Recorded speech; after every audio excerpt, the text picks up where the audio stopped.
Nggih. Baik, sebelumnya saya sapa dulu Ananda Rama sudah hadir nggih. Assalamualaikum Mas Rama. Sudah hadir? Assalamualaikum. Mic-nya mohon dinyalakan Bunda. Ya, alhamdulillah. Bersama Bunda Mas Rama hari ini. Iya, apa kabarnya Nak Solih hari ini? Iya. Baik. Alhamdulillah, luar biasa semangat ya Mas Rama ya. Baik, hari ini Mas Rama akan membacakan surat Al-Maun ya. Sudah siap? Insya Allah, Us. Ayo. Yuk, monggo Mas Rama, dipersilakan. Semangat anak solih. Duduk anak solih. Ayo mulai. Mulai sama Ustaz. Surat Al-Maun. Boleh? Iya, yuk. Enggak, aku tuh bilang. Abata, boleh kasih, sudah kasih aba-aba ya, boleh ya.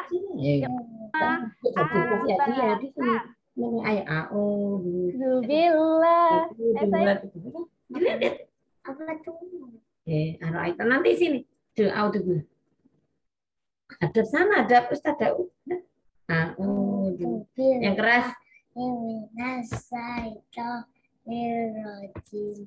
Bismillahirrahmanirrahim. Yang keras. Ada Ustaz Novi. Yang keras. Walayahutu ala doa miskin. Wawailul musoli. Alakinahum ang sholatihim sahun. Alakinahum nura'un. Mayamna'una ma'un. Sedekah.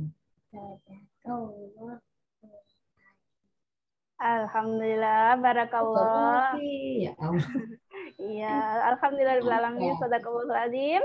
Alhamdulillah, Mas Rama, ya, Nak Solih anak hebat, alhamdulillah. Oke, semoga Mas Rama yang membacanya dan kita semuanya yang mendengarkan mendapatkan pahala dari Allah Subhanahu wa taala. Amin ya rabbal alamin. Terima kasih Mas Rama. Baiklah.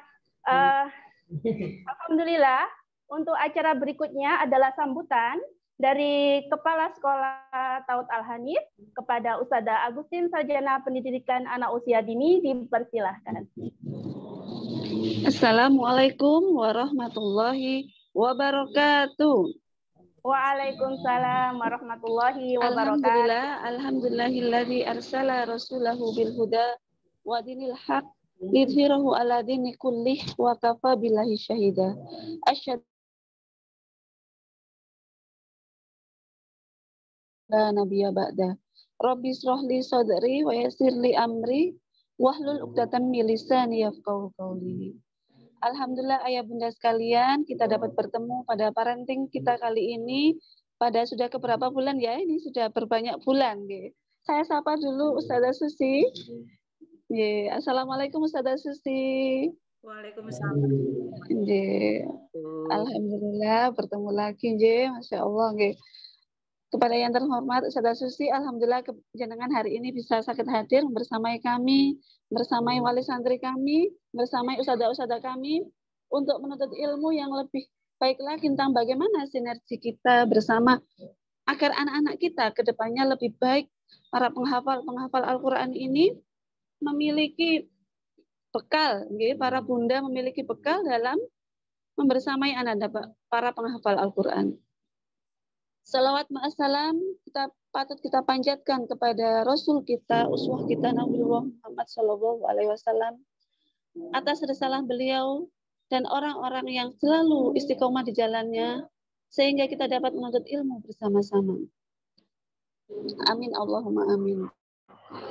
Tidak ada yang bisa banyak saya katakan. Ayah bunda, monggo kita bersama-sama. Ayah bunda, ustazah sekalian, mari hari ini di Sabtu yang cerah ini kita bersama-sama mengucapkan syukur kehadirat Allah Subhanahu wa taala sehingga kita dapat bersama-sama untuk menuntut ilmu, mencari taman-taman surganya dalam rangka untuk mendidik anak kita lebih baik lagi. Ngaten nggih, itu saja dari saya. Mohon maaf jika ada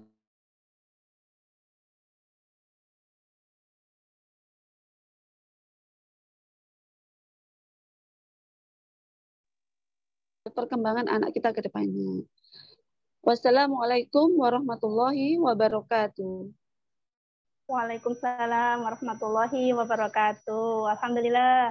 Alhamdulillahirrahmanirrahim. Atas sambutannya Ustaz Agustin kami mengucapkan jazakumullah khairan katsira. Baik, Bunda-Bunda Solihah, kita menginjak ke acara berikutnya, yaitu acara inti yang tentu saja sangat kita nantikan. Oke, Bunda-Bunda Solihah bisa menyiapkan teh hangat di sebelah HP begitu, teh hangat, roti, dan sebagainya. Juga bisa menyiapkan ballpoint dan kertas, karena nanti insya Allah akan ada sesi tanya-jawab, jadi panjenengan nanti bisa bertanya-tanya kepada narasumber kita. Sebelumnya saya juga akan menyapa dulu narasumber kita pada hari ini. Pada hari ini beliau adalah Ustadzah Susi Firdausa, Sarjana Kehutanan. Assalamualaikum Ustadzah. Waalaikumsalam warahmatullahi wabarakatuh. Ya, alhamdulillah. Kami ucapkan terima kasih Ustadzah sudah bersamai kami, nggih. Bagaimana kabarnya Ustadzah hari ini? Alhamdulillah luar biasa. Iya, alhamdulillah. Ini cuaca di Jombang sangat cerah sekali, hangat menyapa begitu. Bagaimana di Malang Ustadzah? Alhamdulillah ini juga mataharinya sudah nampak. Biasanya Masya Allah, alhamdulillah. Nggih, alhamdulillah. Baik, Ustadzah, karena ini para bunda juga sudah tidak sabar lagi, nggih, ingin mendengarkan. Monggo kepada Ustadzah Susi Firdausa kami persilahkan untuk menyampaikan materi dan ilmu-ilmunya pada hari ini. Monggo dipersilakan Ustadzah. Nggih, jazakumullah khair. Siapa saya memanggilnya? Ustadzah Novi ya.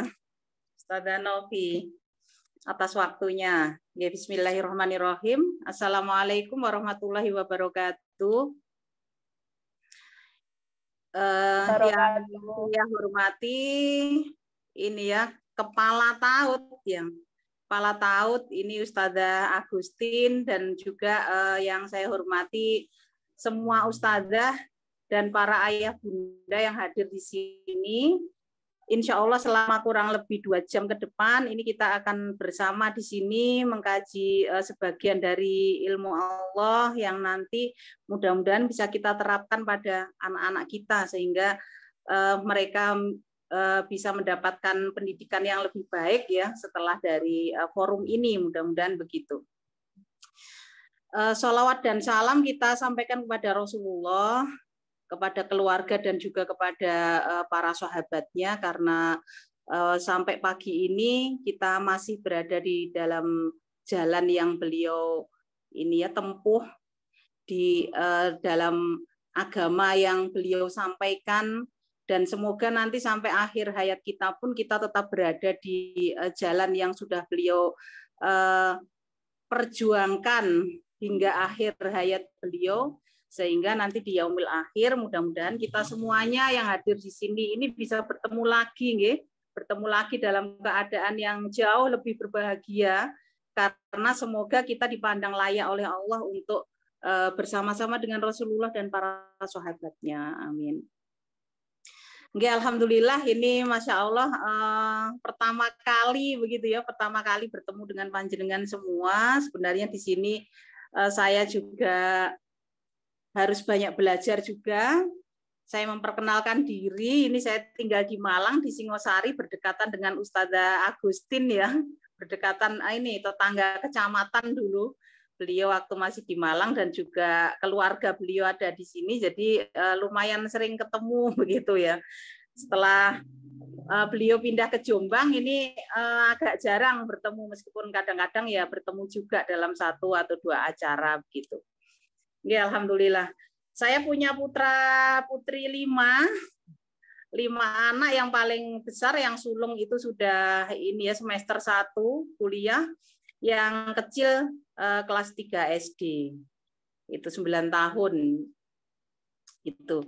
Nah, ini ingin sharing karena diminta oleh Ustadzah Agustin untuk ini ya membagi pengalaman-pengalaman barangkali yang pernah saya hadapi begitu ya. Barangkali kalau saya bicara tentang keilmuan ini seperti apa ya, ibaratnya nguyai segoro ini. Ustadzah-ustadzah yang setiap hari bergelut dengan anak-anak tentunya jauh lebih banyak nanti pengalaman dan juga ini ya hal-hal yang dihadapi terhadap anak-anak itu.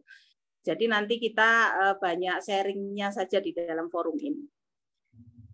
Nah, ini minta tolong barangkali ini ya, ustadzah ada yang share ini materinya di sini.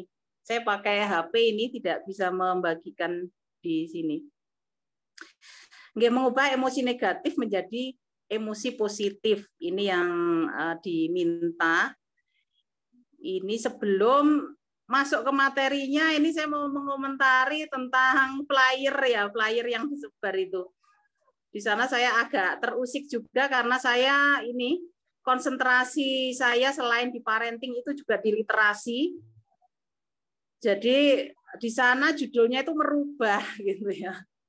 Ini sebenarnya agak menggelitik jiwa literasinya, merubah emosi negatif menjadi emosi positif. Nah, ini kalau dalam bahasa Indonesia itu awalan mer itu enggak ada. Dari kata ubah berarti di situ yang betul itu adalah mengubah.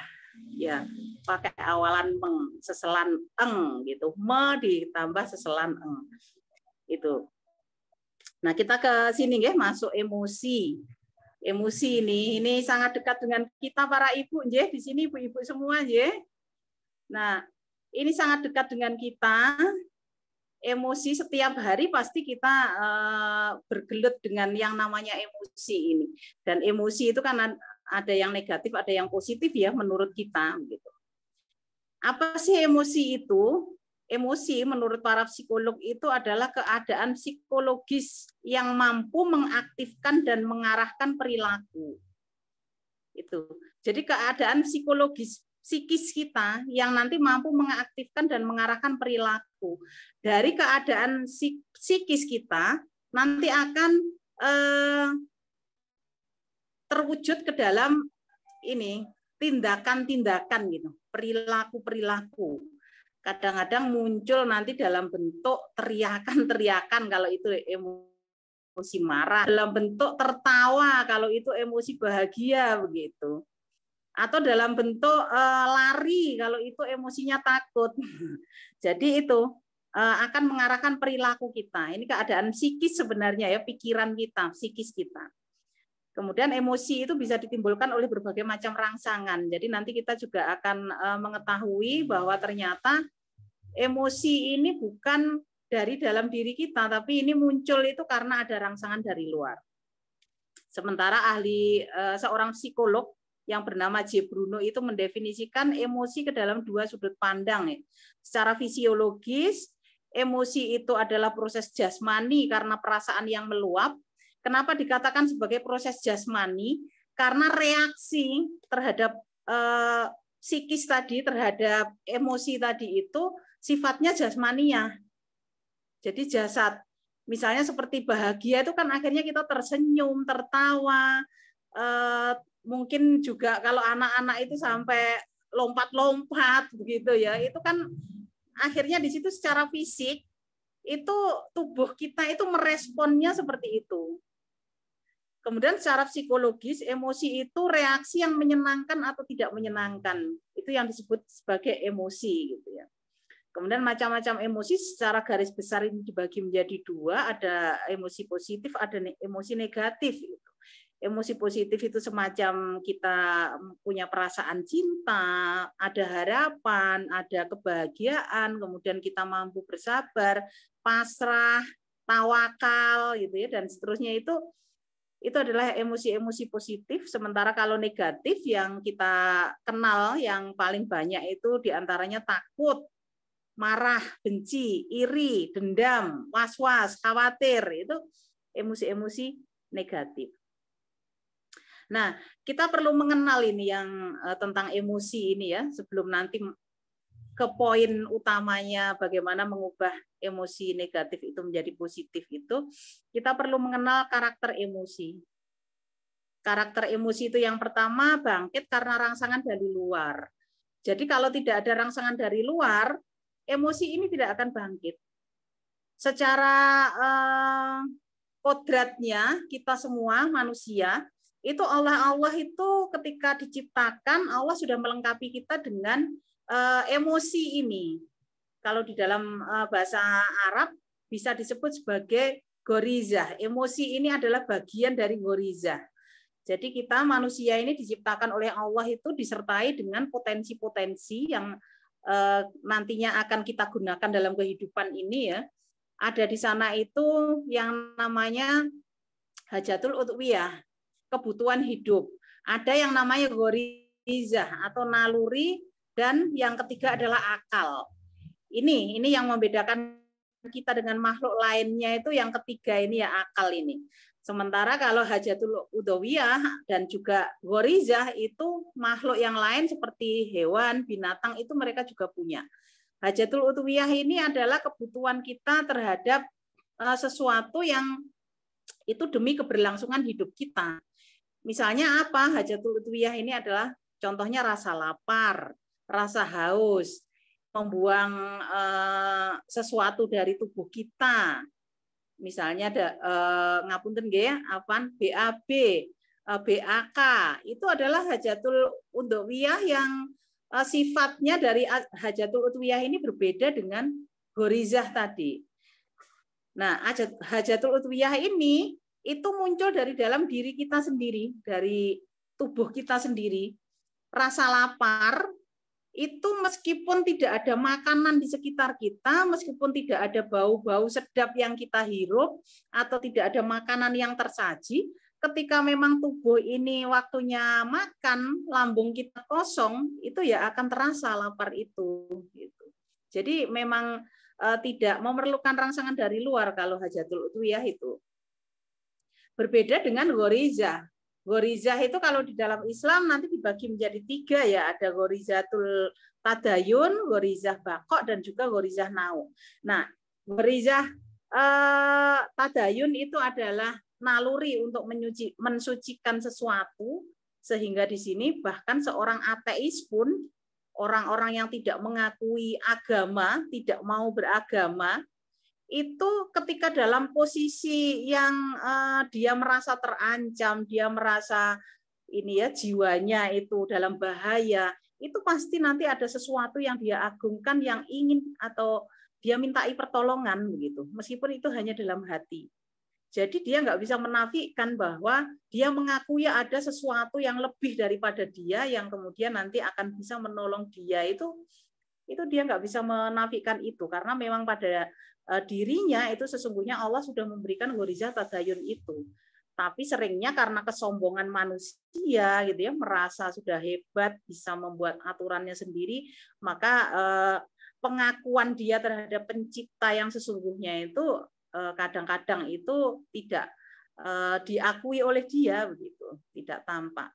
Itu gorizah tadayun. Berikutnya adalah gorizah nau, naluri untuk melestarikan jenis. Maka di sini tumbuhlah yang namanya kita itu sayang kepada anak-anak, kita mencintai lawan jenis kita, kita menyayangi orang tua kita. Ini kalau naluri seperti ini tidak diberikan kepada kita manusia ataupun makhluk yang lain ya, binatang misalnya, maka kelestarian kita itu akan terancam. Kalau kita nggak punya rasa kasih sayang, kita akan tega terhadap anak kita, kan begitu ya. Kita akan tega menyakiti dia. Itu kalau nggak ada gorizah nau ini, maka kita tidak akan merasa tertarik kepada lawan jenis, kepada kalau kita perempuan ya kepada laki-laki. Kita nggak akan merasa sayang kepada orang tua kita. Itu nah, karena adanya gorizah nau inilah maka kemudian manusia ini bisa terus lestari sampai hari ini ya, meskipun sudah ribuan tahun. Nah, kemudian yang terakhir ini gorizah bakok, naluri untuk mempertahankan diri. Nah, disinilah letaknya yang namanya emosi itu ada. Emosi ini adalah bagian dari gorizah bakok itu, untuk mempertahankan diri. Kok bisa emosi itu dikatakan sebagai bagian dari reaksi kita untuk mempertahankan diri, bagian dari apa yang diberikan oleh Allah kepada kita untuk mempertahankan diri. Iya, contohnya adalah contohnya adalah emosi takut gitu ya. Takut ini misalnya kita malam-malam berjalan begitu ya, kemudian ada sesuatu yang kita anggap itu mengagetkan kita dan menakutkan kita, itu menyeramkan gitu. Otomatis nanti kita di situ akan barangkali ini ya reaksi-reaksi yang bisa timbul, lari. Kalau kita masih punya kekuatan, teriak, bisa jadi begitu, nangis langsung misalnya, atau langsung menutup muka kita dengan tangan kita misalnya begitu. Nah, ini reaksi-reaksi seperti itu dalam rangka mempertahankan diri kita supaya nanti selamat dari hal itu yang kita anggap sebagai ancaman itu. Nah, itu emosi ya, dan macam-macamnya. Nah, kemudian karakternya yang kedua itu tidak menyebabkan kematian kalau kita tidak memenuhi.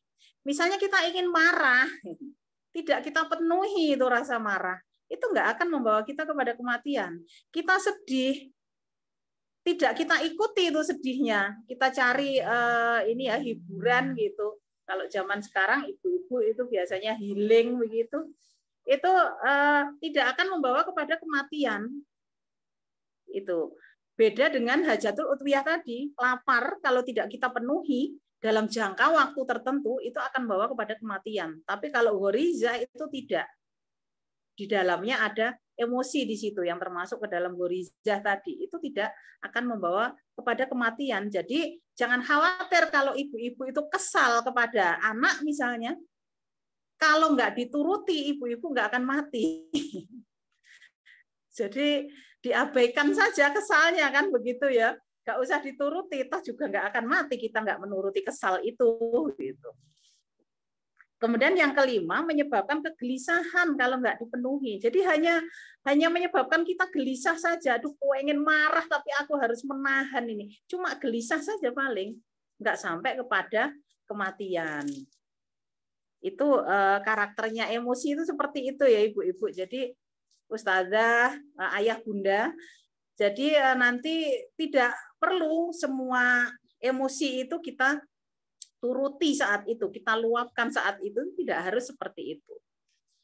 Nah, faktor pemicu, karena tadi dikatakan bahwa karakter emosi ini yang pertama ini bangkit karena adanya rangsangan dari luar, berarti di sini kan ada faktor pemicunya ini. Faktor pemicunya ini yang pertama bisa jadi emosi itu muncul karena keadaan fisiknya. Fisik yang kurang sehat, fisik yang lelah, itu bisa mempengaruhi emosi seseorang begitu. Ini barangkali ustazah-ustazah di sini bisa merasakan begitu ya, ayah bunda juga bisa merasakan ketika kita dalam keadaan lelah fisik itu apa istilahnya, sumbu pendek ya mungkin ya. Sumbu pendek gampang meledak begitu.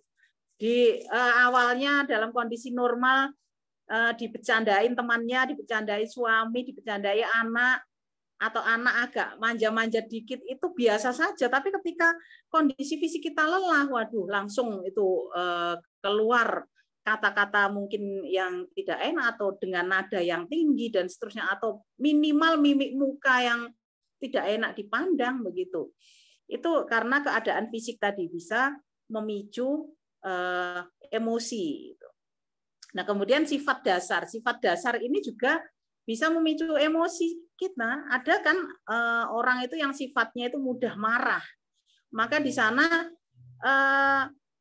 marahnya itu akan gampang sekali tersulut. Kalau kita contohkan kepada para sahabat itu, orang yang seperti ini yang mudah marah, emosional itu contohnya adalah sahabat Umar bin Khattab. Beliau ini sebelum masuk Islam itu waduh gampang sekali itu emosi begitu ya. Bahkan setelah masuk Islam pun juga sama, gampang sekali emosi.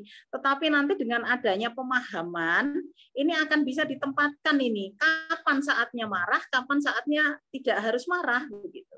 Nah, begitu juga dengan sahabat Umar ini. Beliau setelah masuk Islam pada akhirnya ini bisa mengatur emosinya, dan ini nanti juga yang perlu kita kuasai ya, itu adalah pengendalian emosi pada diri kita. Itu sebagai seorang ibu, sebagai seorang ustazah, kalau panjenengan sebagai orang tua, maka di situ pengendalian emosi ini sangat diperlukan itu. Nah, kemudian situasi sekitar ini faktor pemicu yang berikutnya ini. Misalnya adanya kekacauan di sekitar kita, kericuhan, bising, kita mendengar pertengkaran orang lain, kita mendengar orang lain marah-marah, kita melihat misalnya nanti kalau di Malang ini ya, Ayah Bunda, hari ini mau ada demo lagi dari Aremania yang mereka itu tujuannya adalah membuat kemacetan di beberapa titik, di banyak titik di Kota Malang, karena mereka menuntut untuk mengusut tuntas itu ya kasus Kanjuruhan itu yang sampai sekarang sepertinya berjalan di tempat saja, makanya kemudian mereka melakukan protesnya itu dengan cara seperti itu. Nah, barangkali nanti kalau ada yang bepergian ke Malang melihat situasi seperti itu bisa jadi membuat emosinya ini keluar, ini emosi-emosi negatif ini bisa jadi keluar karena ada keperluan yang harus segera sampai di tempat, karena ada ini demo ini akhirnya terhambat perjalanannya, misalnya begitu ya. Jadinya emosi ini di tengah jalan. Nah, ini situasi sekitar kita. Kemudian adanya keadaan tertentu pada kita, ataupun kalau kita bicara anak ya pada anak, ini misalnya dalam kondisi lapar dia, atau kalau kita ya ibu-ibu ini dalam kondisi menjelang haid gitu kan gampang sekali emosi ya. Apa gitu kok marah-marah tok hari ini, apa-apa nggak pas, apa-apa kok keliru, salah terus. Nah, ini karena adanya reaksi tubuh kita pada akhirnya keadaan ini membuat emosi kita keluar. Ngantuk kalau mungkin anak-anak batita itu ya, bayi begitu, kalau mereka mengantuk itu mereka juga bisa rewel, itu ekspresi dari emosinya itu berupa rewel ini akibat dari mengantuk. Itu faktor-faktor pemicu munculnya emosi-emosi baik negatif maupun positif ya. Kalau misalnya yang positif itu situasi situasi luar itu, misalnya kita bertemu dengan orang yang sudah kita rindukan, kita bertemu dengan orang tua, misalnya kita bertemu dengan anak kita yang barangkali sudah berapa hari nggak ketemu dia. Nah, ini memunculkan emosi gembira, gitu, bahagia, gitu ya. Jadi negatif maupun positif ini bisa dipicu oleh 4 keadaan ini. Nah, kemudian kita lihat ini di dalam Al-Quran seperti apa, karena kita ini seorang Muslim, maka kita meyakini bahwa apa yang sudah diturunkan oleh Allah berupa dinul Islam, itu adalah sempurna, agama yang sempurna, semuanya ada di dalam Islam, aturannya ada, dan aturan itu tertuang di dalam Al-Quran dan hadis. Nah, kita lihat ini di dalam Al-Quran, apakah Al-Quran ini juga berbicara tentang emosi ini ataukah tidak, begitu ya. Nah, bil khusus kepada emosi negatif ya, emosi negatif di dalam Al-Quran itu disebutkan di sana tentang marah dan takut. Nah, untuk marah itu oleh Allah digambarkan dengan istilah ghilzah. Atau mungkin nanti ada godob juga ya, marah. Nah, ghilzah ini dengan berbagai derivasinya, berbagai turunan katanya itu di dalam Al-Quran itu terulang sebanyak 13 kali. Nanti kalau tidak percaya, monggo panjenengan ayah bunda bisa ngecek di Al-Qur'annya masing-masing ya. Kata ghilzah ini disebutkan 13 kali itu di ayat apa saja, surat apa saja begitu. Kemudian yang kedua, emosi negatif yang disebutkan di dalam kitab kita itu adalah takut. Nah, takut ini disebutkan dengan istilah khauf di sana. Khauf. Ini diulang atau ada di 124 ayat. Nah, ini silahkan nanti dicari ya. Itu. Nah, kita nanti bil khusus akan lebih mendetili 2 emosi ini yang disebutkan di dalam Al-Qur'an ini tentang marah maupun takut ini ya. Nah, kita lihat ketika marah. ketika marah itu apa yang dirasakan oleh ibu-ibu, oleh ayah bunda ini? Yang dirasakan itu biasanya kan jantung berdebar gitu, nggih. Deg deg deg deg deg. Atau kadang-kadang kepala berdenyut itu. Atau keringat gitu ya. Muncul keringat.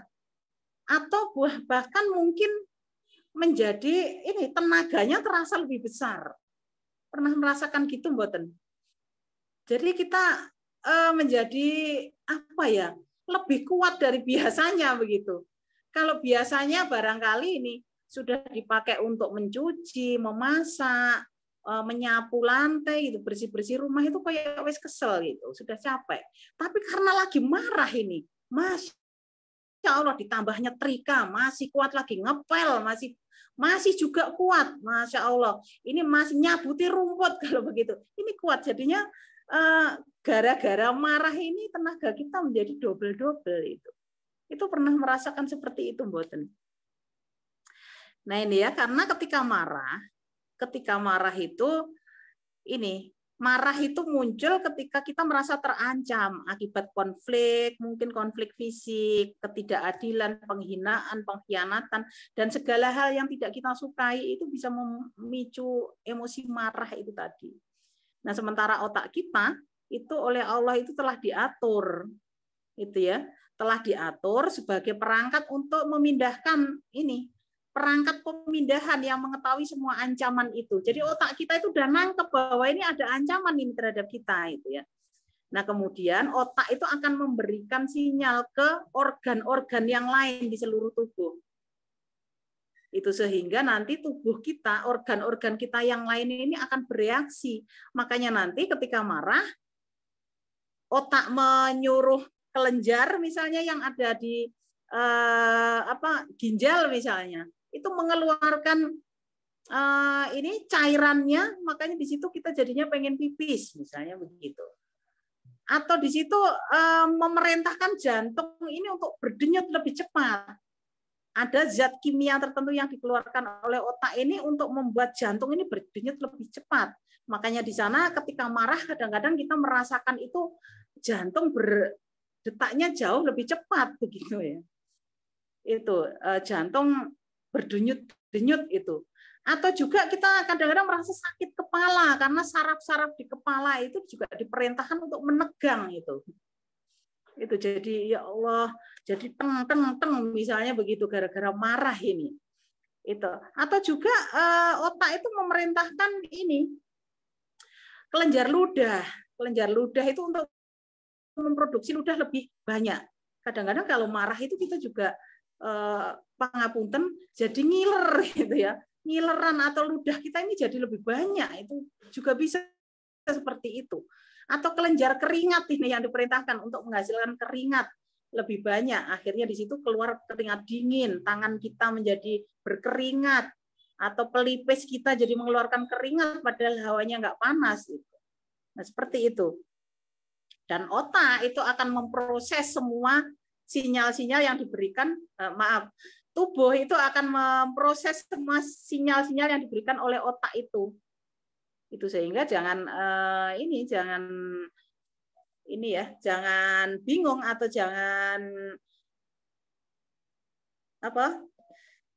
ketika kita marah kemudian tubuh kita kok reaksinya seperti ini, yaitu tadi karena Allah sudah menyiapkan seperti itu ketika kita marah.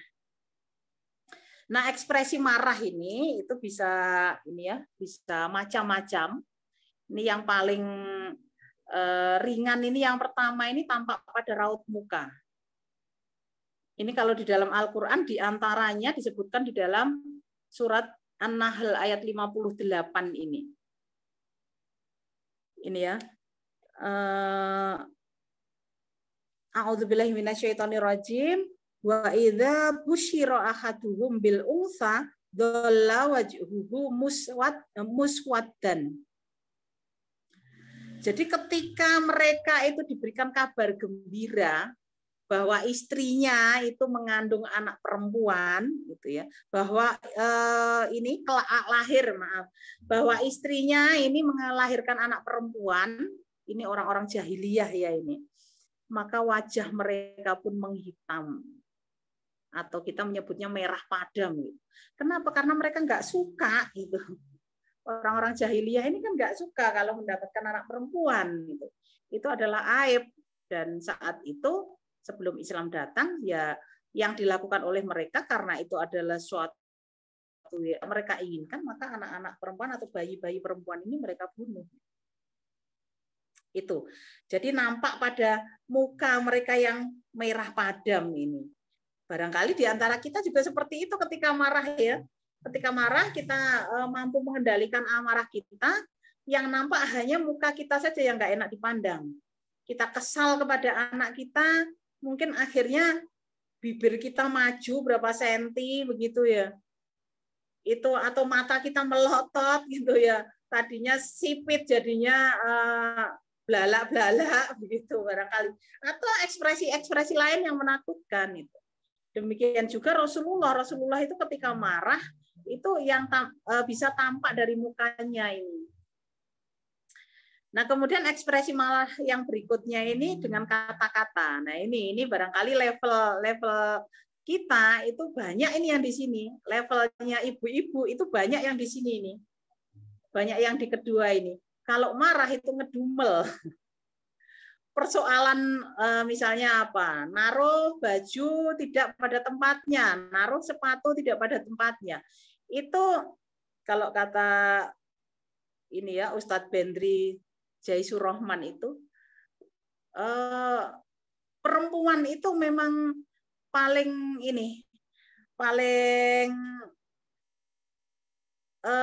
pengingat yang paling kuat, atau dia ahli sejarah kita itu disindir seperti itu. Ketika marah, buktinya ketika marah kita marah karena anak kita salah naruh sepatu misalnya, sudah dibilangi berkali-kali kok tetap saja ditaruhnya sembarangan, bukan pada tempatnya.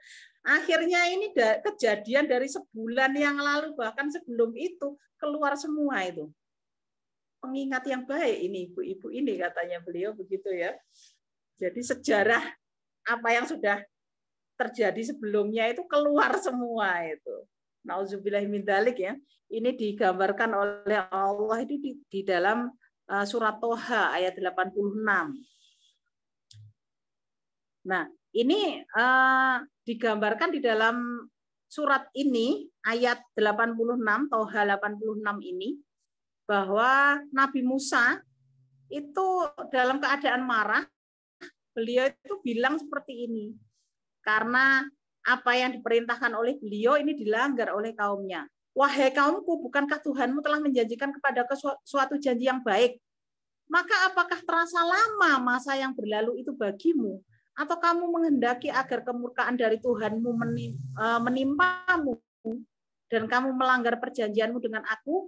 Jadi ini ceritanya Nabi Musa ini kan menerima perintah Allah itu selama 10 hari di atas gunung. Ditinggal 10 hari begitu saja kaumnya ini sudah sesat gitu ya. Kembali lagi itu kepada kekafiran. Makanya Nabi Musa ini marah dengan mengatakan seperti ini. Ditinggal sebentar saja sudah balik lagi gitu. Nah, ini marah dengan kata-kata. Mungkin ini banyak kita temui ya. Bahkan mungkin diri kita sendiri pun juga sering menampakkan emosi marah itu dengan kata-kata ini. Nah, berikutnya yang ketiga ini ekspresi marah itu marah dengan tindakan. Nah, ini marah dengan tindakan ini digambarkan oleh Allah itu pada surat Ali Imran ayat 119. Apabila mereka menjumpai kamu, mereka berkata kami beriman. Ini orang-orang munafik. Dan apabila mereka menyendiri, mereka menggigit ujung jari lantaran marah bercampur benci terhadap kamu. Jadi emosi marah dan bencinya itu ketika nggak ada kita, itu mereka itu sampai menggigit jarinya. Itu digambarkan oleh Allah, apa yang dilakukan oleh orang-orang munafik itu seperti itu. Nah, barangkali kalau kita ekspresi marah dengan tindakan itu bisa jadi ini ya, langsung main tangan. Itu mencubit mungkin, memukul, atau menggebrak sesuatu, melempar sesuatu gitu ya kalau di sinetron-sinetron itu. Bahkan sampai nanti yang lebih tinggi lagi, yang lebih parah lagi dari tindakan akibat marah ini bisa sampai kepada menyakiti, membunuh gitu ya. Sampai seperti itu. Nah, kemudian yang keempat ini marah dengan diam. Nah, ini digambarkan oleh Allah di dalam Quran surat Yusuf ayat 77. Mereka berkata, jika ia mencuri, maka sesungguhnya telah pernah mencuri pula saudaranya sebelum itu. Maka Yusuf menyembunyikan kejengkelan itu pada dirinya dan tidak menampakkannya pada mereka. Dia berkata, di dalam hatinya kamu lebih buruk kedudukanmu atau sifat-sifatmu dan Allah Maha mengetahui apa yang kamu terangkan itu. Nah, ini kisah Nabi Yusuf ya, ketika beliau ini difitnah begitu. Itu sebenarnya marah dan jengkel Nabi Yusuf, tapi kemudian beliau diam saja. Ini barangkali kita pun juga pernah melakukan ini. Dan kalau saya ini, waduh, suami saya takut sekali kalau saya sudah diam begini. Marah dengan diam itu sudah level tertinggi itu. Kalau saya ya ibu-ibu, ayah bunda. Nah kalau saya itu ini sudah level tertinggi. Kalau sudah diam, artinya di situ nggak bisa berkata-kata lagi. Itu berarti marahnya sudah nemen. Kalau masih dengan kata-kata tadi, oh itu Umi belum seberapa itu. Kalau masih ngomel-ngomel begitu, berarti masih bisa mengeluarkan kata-kata dan kalimat. Tapi kalau sudah diem, itu marah sudah bercampur sedih, nggak bisa ngomong sudah. Dia nangis, nanti ujungnya begitu ya, nangis, dia mengurung diri begitu. Nah itu ekspresi marah yang digambarkan di dalam Al-Quran. Nah berikutnya adalah ekspresi takut, tadi ya disebutkan 124 kali di dalam Al-Quran, dalam 124 ayat itu. Nah, emosi takut ini akan dibarengi dengan banyak perubahan pada fungsi fisiologis ya. Raut wajah berubah, nada suara mungkin ya. Nada suara karena takut ini akhirnya jadi biasanya ngomong itu kenceng, ini jadi lirih gitu, suaranya nggak keluar gitu ya, pelan-pelan kayak setengah berbisik begitu karena takut. Sampai kepada keadaan fisik, sampai kepada lari, ambil sikap 1000 langkah gitu, maksudnya lari gitu ya, atau juga sampai gemeter gitu. Ini sudah sampai kepada fisik kalau dalam keadaan takut. Itu juga sama tadi ya, sama bahwa otak kita ketika di situ merespon apa yang ada di sekitar kita itu dengan emosi takut, maka nanti dia akan memerintahkan organ-organ kita itu untuk memproduksi sesuatu sebagai ekspresi dari takut itu, sebagai respon dari rasa takut itu. Itu misalnya kalau dia memerintahkan ginjal, maka di situ kita akan terasa pengen pipis. Gitu. Pernah nggak ibu-ibu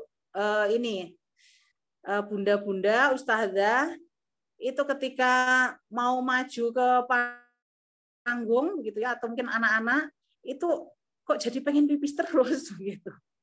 Mau memberikan sambutan, mau menyampaikan sesuatu di hadapan ibu-ibu yang lain, di hadapan banyak orang, kemudian yang ada itu gugup misalnya begitu.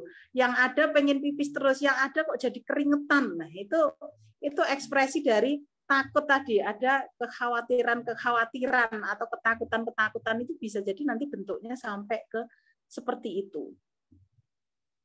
Nah, kalau di dalam Al-Quran sendiri, takut ini sebenarnya ini ya, bisa jadi ada sesuatu yang mengancam dia, mengancam fisiknya.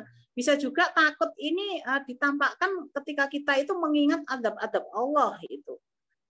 Sehingga emosi ini sebenarnya netral sebenarnya ya, mau marah, takut itu sebenarnya netral. Tinggal nanti pada situasi yang seperti apa dan pada kondisi yang seperti apa emosi ini kita munculkan atau kita tampakkan. Nah ini yang membuat kemudian emosi ini akan tepat begitu. Ketika misalnya marah tadi, kita mendengar, kita membaca, atau bahkan menyaksikan sendiri kitab suci kita, Al-Quran, ini kok dilecehkan misalnya. Kitab kita misalnya diinjak-injak misalnya. Kitab kita kok disobek, kemudian ditertawakan, dibuang ke tempat yang kotor, di tempat sampah misal di hadapan kita dan mengejek. Kalau di situ kita tidak muncul marah, tidak menampakkan marah, itu justru jadi pertanyaan bagi kita seorang muslim, kan begitu. Makanya di situ ya, marah pada saat seperti itu marah yang tepat. Ketika anak kita melakukan melakukan pelanggaran hukum syara misalnya, anak kita perempuan sudah balik, kok keluar rumah tidak menutup auratnya, kok kita tidak marah, itu juga ada sesuatu yang perlu kita luruskan lagi ini. Harusnya kita marah, wong kita sudah menyampaikan kepada dia, menyampaikan apa aturan-aturan Allah terhadap seorang muslimah itu harusnya bagaimana menutup auratnya. Itu kok dia melanggar seperti itu, harusnya marah. Cuma nanti marahnya ini kan kita kelola ya. Tidak harus dengan teriak-teriak, kan tidak harus seperti itu, tapi rasa marah itu harusnya muncul begitu. Begitu juga dengan takut ini. Takut ini kalau misalnya di situ ada anjing yang mengejar kita, kok kita merasa nggak takut gitu. Ya itu aneh juga, kecuali kita memang tahu ini ya. Saya ini backgroundnya kehutanan, jadi ada juga dulu mata kuliah itu tentang satwa liar gitu ya. Satwa liar. Kecuali nanti kita itu tahu betul karakter si binatang ini. Karakter binatang ini bagaimana, kalau dia sedang emosi, dia sedang marah, kita itu harus melakukan apa. Nah, kalau punya pengetahuan atau punya ilmu yang seperti itu ya wajar kalau kita nggak takut. Tapi kalau tidak, itu secara umum dikejar anjing sambil dia menggonggong dengan suara yang keras, itu kita pasti takut gitu. Atau kita itu tadi mengingat apa yang sudah dilakukan selama mungkin sehari ini atau seminggu kemarin, ya Allah, apa yang sudah aku lakukan, kok kebanyakan nonton drakor ya Allah, kok kebanyakan gosip ya, kebanyakan gibah ya Allah, sudah berapa kali aku membentak anakku ya di dalam seminggu ini, ya Allah, aku kok mengabaikan mereka, ya Allah, aku berapa kali sudah tidak meladeni suami misalnya. Suami sampai kesal wajahnya begitu. Minta diambilkan minum saja sudah marah-marah, sudah emosi misalnya begitu. Itu pada akhirnya menimbulkan ketakutan seharusnya ya, ketakutan, ya Allah, apakah Engkau akan mengampuni dosa-dosaku ini karena terlalu banyak seperti ini. Harusnya begitu muncul rasa takutnya, takut Allah itu nanti murka. Maka begitu setelah itu takut terhadap azab yang akan kita terima kalau Allah itu murka. Maka nanti yang reaksi berikutnya yang akan muncul itu kan segera bertaubat gitu ya. Kalau itu kaitannya dengan orang lain, apakah itu anak kita, suami kita, mungkin teman kita, sesama tetangga misalnya, itu ya segera minta maaf, itu diantaranya kan begitu, istighfar kan begitu ya, karena takut ini tadi. Jadi ketika emosi-emosi ini, bil khusus marah, takut ini kita tempatkan pada situasi yang tepat, maka di situ ya memang seharusnya begitu, seharusnya muncul emosi ini. Nah, kemudian kita bicara tentang regulasi emosi ya.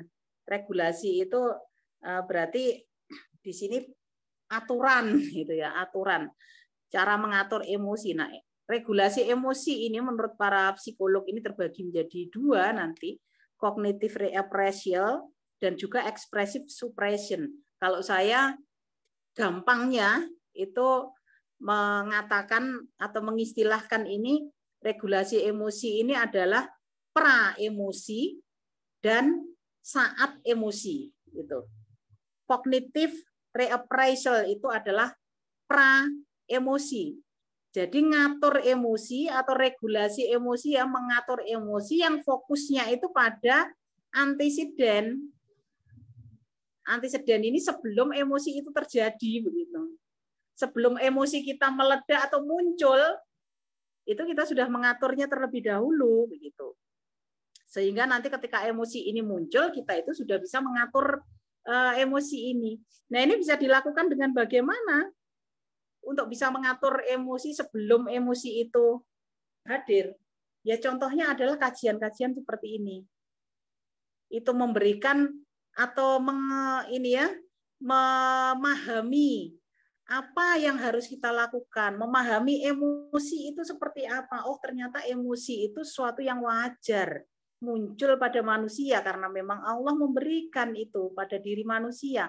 Kalau manusia itu nggak punya emosi, baik itu negatif atau positif, ini aneh manusia ini kan gitu. Jadi emosi muncul itu ya sesuatu yang wajar terjadi pada kita. Nah, persoalannya di sini ketika muncul nanti berarti gimana ini ngaturnya? Oh, ternyata emosi itu kalau secara fisik nanti akan menimbulkan begini-begini, berarti nanti saya misalnya karena saya selama ini kalau lagi marah atau lagi takut tadi keluar keringat pada akhirnya haus ini, oh bawalah minum, misalnya begitu ya, menyiapkan minum.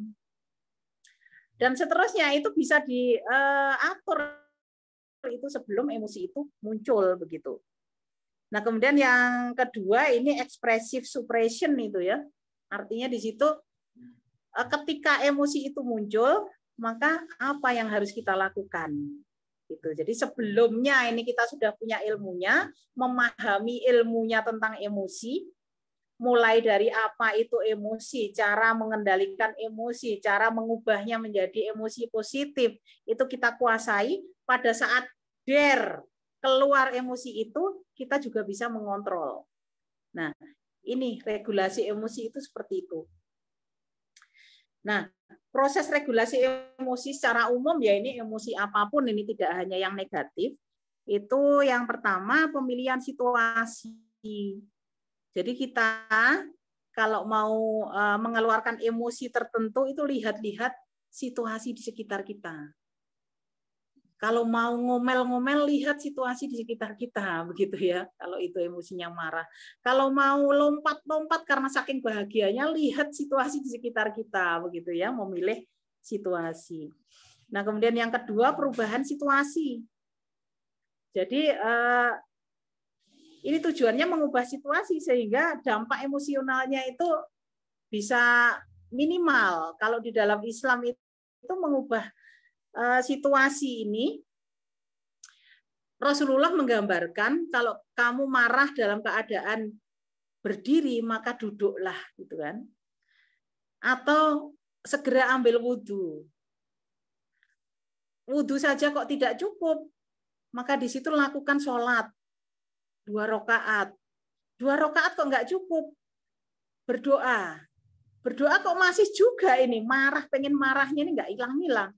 Coba ambil Al-Quran, dibaca kan gitu. Kok itu masih tidak cukup, cobalah tidur sejenak, 10 atau 15 menit gitu ya, atau cukup 5 menit. Tidur saja berbaring. Nah, ini gambaran seperti ini itu apa yang disebutkan para psikolog di dalam poin yang kedua ini. Situasinya diubah. Nah, kemudian yang ketiga, penyebaran perhatian yang mencakup strategi seperti gangguan atau bingung dan penurunan konsentrasi. Jadi perhatiannya disebar, jangan fokus pada persoalan itu, maksudnya gitu. Ini juga berlaku untuk anak-anak ya. Ketika anak-anak itu misalnya sedang emosi, dia ngamuk misalnya, maka pecah perhatiannya. Jangan hanya fokus di situ. Dia marah karena keinginannya misalnya meminta mainan ini tidak dipenuhi.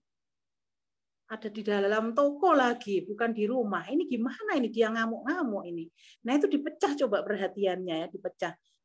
Ya Allah itu ada es krim.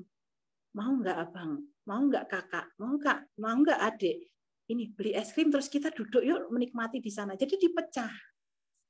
Itu ya. Nah kemudian yang keempat ini perubahan kognitif, yaitu perubahan penilaian termasuk di sini pertahanan psikologis dan pembuatan pembandingan sosial pada umumnya merupakan transformasi kognisi untuk mengubah pengaruh kuat emosi dari situasi. Nah, di sini diubah ya menilai. Jadi bisa jadi nanti dilakukan dengan tarik nafas dalam-dalam. Jangan lupa dikeluarkan ya. Jangan hanya ditarik tidak dikeluarkan, bahaya itu. Tarik nafas, dikeluarkan.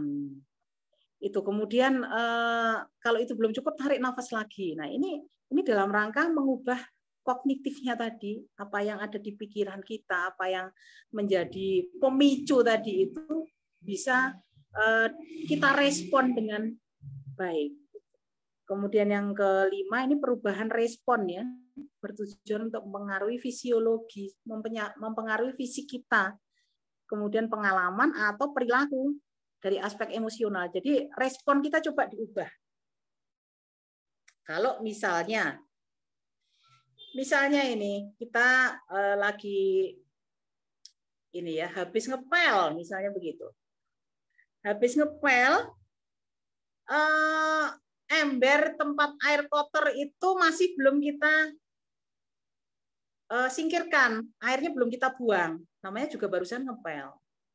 Nah, kemudian anak kita ternyata berlari ke situ, menabrak si ember yang berisi air kotor, tumpahlah airnya. Misal begitu ya.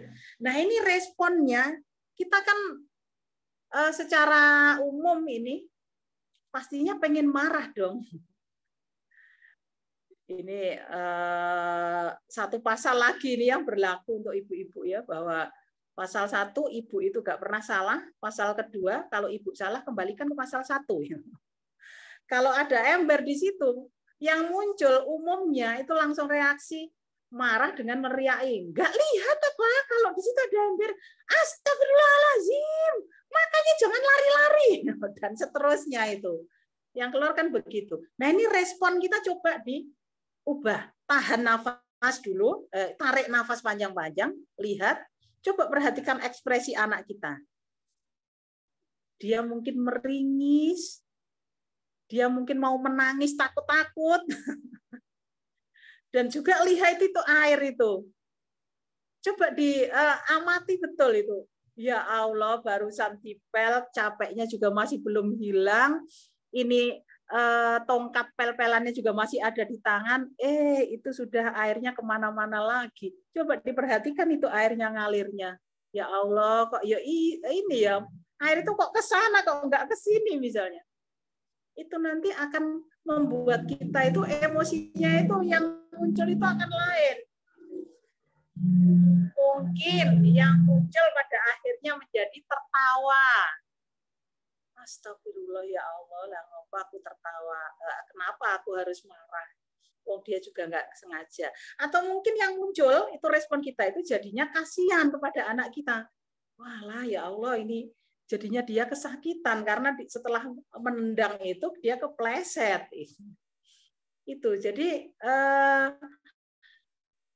diubah responnya ya, yang respon pengen marah tadi melihat kejadian itu sesaat setelah kejadian itu terjadi, itu diubah, di-switch, segera di-switch gitu. Dan ini butuh keterampilan ini untuk segera men-switch ini ya, mengubah emosi itu yang tadinya negatif bahkan nanti bisa destruktif, bisa merusak, bisa menyakiti, itu menjadi positif gitu. Itu segera di-switch, ini butuh latihan.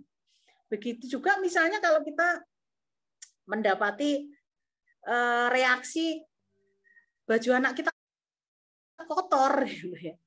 Habis main tanah, habis main apa, pengennya ya Allah baru dicuci baju itu, baru juga ganti, sudah kotor lagi misalnya begitu. Kebetulan dia si anak yang yang kecerdasan alamiahnya ini tinggi, jadi dia terhadap lingkungan di sekitarnya itu sangat nyaman untuk bermain-main dengan apa yang ada di sekitarnya, di antaranya air, tanah misalnya gitu. Ini barusan mandi, barusan diganti, sudah seperti ini lagi kondisi bajunya. Nah, ini coba usahakan untuk merubah respon. Respon pada umumnya ya pengen marah, pengen meneriaki, pengen memarahi, pengen mengatakan sesuatu, bahkan melakukan sesuatu berupa mungkin nyubit, jewer. mungkin gandeng tangannya segera dimasukkan kamar mandi dan seterusnya. Nah, ini diubah. Tahan sejenak ya, ambil nafas sejenak. Ambil nafas dalam-dalam, ngelihat, coba diamati anak kita, ternyata dia bahagia sekali. Meskipun kayak gitu bajunya. Coba kemudian kita alihkan. Tadi habis main apa, Dek? Bajunya kok sampai bagus kayak gitu, misalnya gitu. Itu sambil mungkin jantung kita deg deg deg deg deg gitu ya, karena kita menahan emosi marah tadi. Oh iya Bunda, di sana tadi ini aku ngejar kucing, kucingnya lari-lari, aku ikut lari, kemudian kepleset di situ, misalnya gitu. Ini kejadiannya begitu, nanti nggak akan muncul marah itu. Ini tentang proses bagaimana meregulasi emosi kita, mengatur emosi kita. Nah, ini yang terakhir ya, mengubah emosi negatif pada anak. Ini sesuai dengan tadi regulasi emosi tadi ada dua situasi itu ya, sebelum emosi itu muncul dan ketika emosi itu muncul. Cognitive reappraisal itu bahasa ilmiahnya, dan juga expressive suppression. Nah, ketika emosi itu belum muncul, maka yang perlu kita lakukan supaya nanti emosi negatif itu bisa ganti dengan positif, itu ajarkan anak itu untuk mengenali emosinya. Nah, ini mungkin ustadzah-ustadzah yang ada di Taut Al-Hanif ini malah lebih paham tentang hal ini ya, untuk mengajarkan emosi pada anak. Jadi kalau rasanya seperti ini, itu berarti adik lagi marah. Kalau rasanya seperti ini, itu adik lagi bahagia. Itu diajarkan sehingga mereka mengenali saya itu sedang dalam keadaan apa sih, mereka mengenali. Nah, ini mungkin nanti bisa dengan ini ya, panjenengan lebih paham ini insya Allah.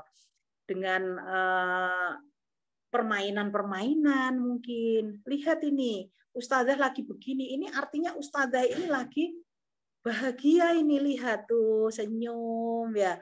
Coba anak-anak lihat di kaca, ekspresinya seperti apa kalau lagi bahagia. Nah, ini mengajarkan mereka mengenali emosinya itu ya. Kalau yang dirasakan adalah seperti ini, itu berarti emosi takut misalnya. Ini lagi takut, maka apa yang harus dilakukan? Nah, ini diajarkan sehingga anak-anak itu sejak kecil, sejak dini itu sudah tahu bahwa saya lagi marah ini. Saya lagi kesal ini Bunda, saya lagi marah ini. Karena hasil pekerjaan saya dirusak oleh teman. Misalnya begitu. Kadang-kadang anak-anak kan gitu ya, bikin apa gitu, sudah bikinnya susah, lama, dia harus telaten, temannya datang dengan gampangnya merusak hasil karyanya itu. Nah, ini bikin marah. Nah, ini dia tahu.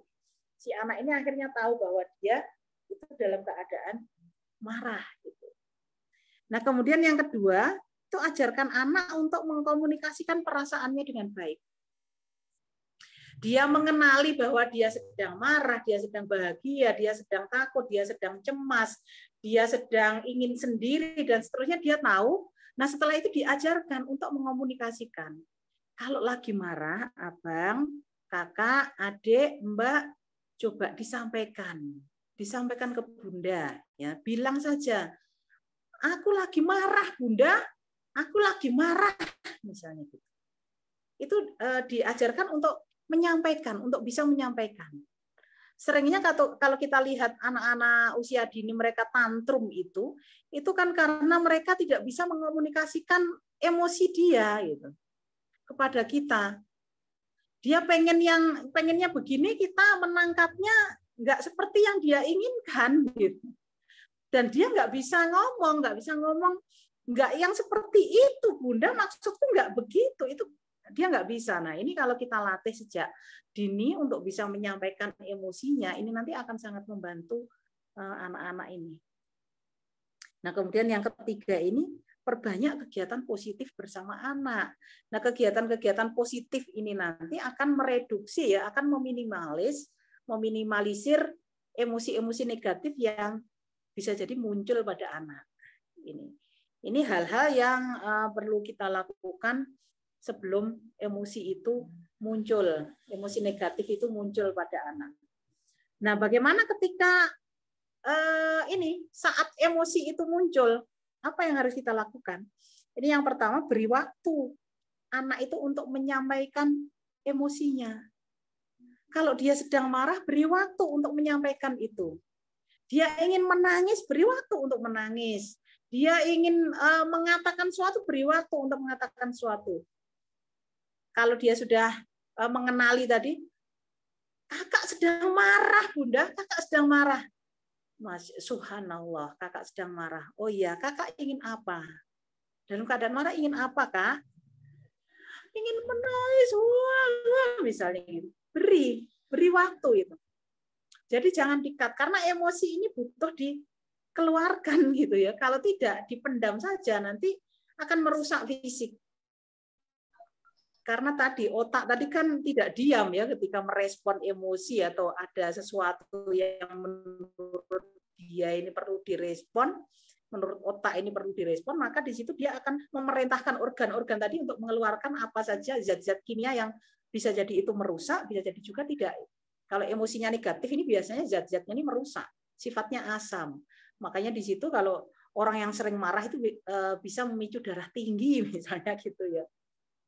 Anak-anak yang sering marah ini nanti bisa jadi kesehatan jantungnya nanti akan terganggu, misalnya seperti itu. Maka di situ setiap emosi ini perlu diekspresikan dengan tepat. Oh, pengen marah, pengen teriak. Ya Allah, coba ke kamar, Kak, coba ke kamar, teriak saja sekencang-kencangnya di sana. Atau aku pengen teriak, Bunda, teriak sekencang-kencangnya, begitu misalnya ya, lagi nangis, lagi marah, mungkin kita kasih bantal dia. Coba teriak di sini, ditutup mulutnya dengan bantal ya. Hidungnya jangan ya, Ibu, Ustazah. Cukup mulutnya saja yang ditutup ya, bukan hidungnya. Nah, ini mulutnya ditutup dengan bantal, silahkan teriak sekencang-kencangnya di situ. Mau teriak sekencang apapun kalau mulutnya ditutup bantal kan ya siapa yang bisa mendengar kan begitu ya. Itu. Nah, kemudian yang kedua, kenali dan atasi faktor pemicunya. Ini ketika anak-anak itu sedang emosi, kita kenali faktor pemicunya apa. Kalau itu ternyata karena fisik dia yang lelah, berarti dia kan butuh istirahat si anak ini. Jangan seperti kebanyakan orang tua sekarang ya. Anak itu sudah sekolahnya, misalnya yang full day, ini anak-anak SD, sampai jam 4. Setengah 5 itu sudah harus les privat. Setelah maghrib dia juga harus mengaji ke ustadz atau ustadzah. Setelah itu ba'da isya harus belajar lagi untuk pelajaran besoknya. Kayak gini nih khawatirnya kita malah mendolimi anak kan begitu ya. Kelelahan anak itu, anak-anak yang seperti ini rentan sekali untuk muncul emosi-emosi negatifnya. Itu kalau kelelahan ya beri dia jeda, beri dia waktu untuk istirahat kan begitu. Kalau tadi emosinya muncul karena faktor lingkungan, misalnya faktor atau situasi yang ada di sekitar dia, maka di situ diberi pengertian. Kalau anak-anak saya itu kadang-kadang ini ya belakang saya itu rumahnya ini 2 lantai. Tapi pahit juga. Rumahnya 2 lantai, itu salah satu putra dari tetangga ini suka musik. Di situ ada alat-alat musik di lantai 2 di kamarnya dia, itu ya, ngeband gitu ya, drum itu. Nah, ketika si anaknya tetangga ini pulang karena dia lagi kuliah ya di tempat lain, kota lain, ketika pulang itu biasanya terus ngedrum, nggak tahu waktu.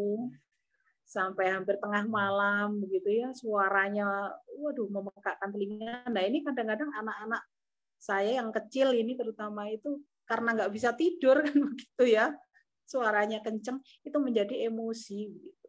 Nah, di sini yang bisa kita lakukan kan ya kalau mengubah situasinya agak sulit karena tetangga-tetangga yang lain memaklumi itu, nggak mempersoalkan itu.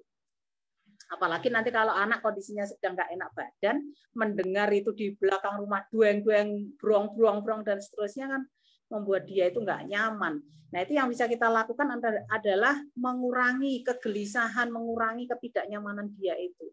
Dengan mungkin kita hadir di situ, kita peluk di situ, kita beri pengertian ya. Ini untuk sementara. Nanti kalau sudah dia ini masnya ini atau mbaknya ini sudah kuliah lagi kan enggak lagi, misalnya begitu. Itu. Jadi dikenali faktor pemicunya apa, kemudian dihilangkan faktor pemicu itu kalau memungkinkan gitu. Kalau dia lapar, ya kita beri makan begitu ya. Bukan dia lapar kemudian marah-marah malah kita suruh belajar. Nah, ini nanti nggak akan menyelesaikan itu, malah menambah masalah baru itu ya. Nah, kemudian yang ketiga ubah situasi. Seperti tadi ya, situasinya diubah. Kalau dia misalnya emosi negatif ini keluar dalam keadaan mungkin dia sedang di ruang tengah, coba ajak ke teras itu, atau diminta untuk berwudu, cuci muka lah minimal ya, cuci muka, main sebentar di kamar mandi, main air sebentar misalnya begitu. Atau kalau punya di luar kolam ikan, yuk kita lihat ikan-ikan dulu. Kalau dia masih kecil kita gendong, kita lihat ikan-ikan dulu. Jadi mengubah situasi. Kalau pada diri kita sendiri, ya itu tadi mungkin kita dengan berwudu, kita sholat. Kalau kita marahnya di dapur, mungkin kita perlu ke kamar sejenak untuk berbaring sejenak. Nah ini mengubah situasi. Nah kemudian yang keempat, pastikan kita hadir untuk anak. Saat emosi negatif pada anak itu muncul, pastikan kita hadir. Hadir fisik dan jiwa kita, perhatian kita. Bukan hadir fisiknya saja, kita ada di dekat dia, tapi perhatian kita ke tempat lain.